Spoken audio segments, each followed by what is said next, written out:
So yun yung isang hedgehog natin.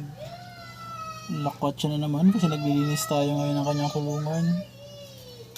Lakwatsa ka na naman dyan, ha? Ayan siya. Siya natin. So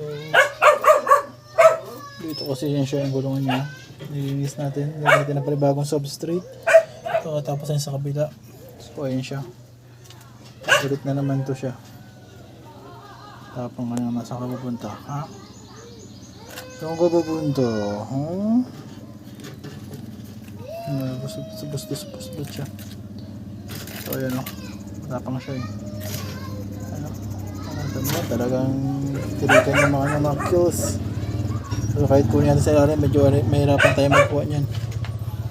So medyo galit siya eh. Stress na naman. Oh, nanunukok na naman siya. So ayan siya. Galit na naman. Galit.